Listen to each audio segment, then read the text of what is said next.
దోశ నాన్న.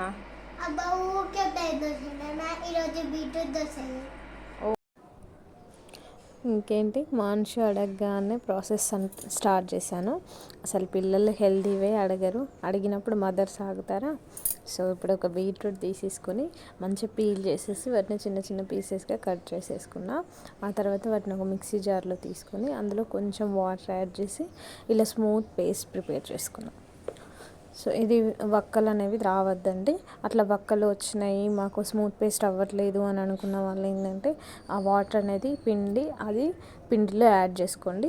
లేదంటే ఇలా స్మూత్ పేస్ట్ చేసేసుకొని ఇలా యాడ్ చేసేసుకొని మొత్తం మిక్స్ చేయాలి దోశ బ్యాటర్లో.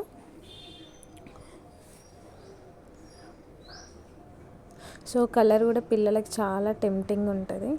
సో హెల్త్కి హెల్త్, సో వాళ్ళకి అదో సాటిస్ఫాక్షన్, డిఫరెంట్గా తింటున్నాను. సో ఇప్పుడు ఒక పెనం తీసేసుకొని దానిపైన మంచి ఆయిల్ అప్లై చేసి ఆ తర్వాత మనం ముందుగా ప్రిపేర్ చేసుకున్న బీట్రూట్ దోశ బ్యాటర్ని పెనం మీద వేసి మంచిగా స్ప్రెడ్ చేసుకోవాలి. సో పిల్లలకి ఏంటంటే ఇలా పెడితే కూడా కొంచెం ఇంట్రెస్టింగ్గా ఉంటుంది, తినడానికి ఇంట్రెస్ట్ చూపిస్తారు. మళ్ళీ హెల్తీ కూడా. నార్మల్ దోశ ఎప్పుడు పెడుతూనే ఉంటాము. సో ఇలా క్యారెట్ కానీ బీట్రూట్ కానీ ఇలా చేస్తే కొంచెం ఇంట్రెస్టింగ్ ఉంటుంది, పిల్లలు తింటారు. బీట్రూట్ అంటే ఎవరు తినలేరు, కొంచెం అదేదో స్మెల్ లాగా అనిపిస్తుంది కాబట్టి సో ఇట్లా పెడితే ఇంట్రెస్టింగ్గా తింటారు. సో ఇప్పుడు దీనిపైన ఇంకొంచెం ఆయిల్ స్ప్రెడ్ చేసేసి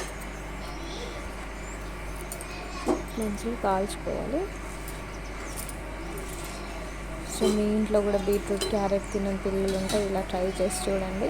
ఇలా ఓన్లీ దోశనే కాదు, కొంచెం మనం ఇడ్లీ ఉత్తప్పం అలా కూడా ట్రై చేయవచ్చు. సో వన్ సైడ్ కాలిన తర్వాత ఇంకో సైడ్ టర్న్ చేసుకోవాలి.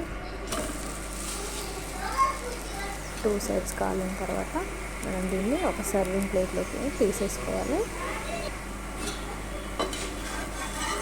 సో బీట్రూట్ చాలా హెల్త్ బెనిఫిట్స్ ఉంటాయి, తప్పకుండా మీరు కూడా ట్రై చేయండి, మీ పిల్లలకు పెట్టండి. సో ఇప్పుడు ఒక సర్వింగ్ ప్లేట్లోకి తీసేసుకుని, సో నా వీడియోస్ ఎవరు ఫస్ట్ అంశుని బీట్రూట్ సబ్స్క్రైబ్ చేసుకోండి. ఓకే, బాగుందా? టేస్ట్ సూపర్ ఉంది. మా వీడియో నచ్చితే లైక్ చేయండి, షేర్ చేయండి, పక్కన బెల్ గట్టిగా కొట్టండి.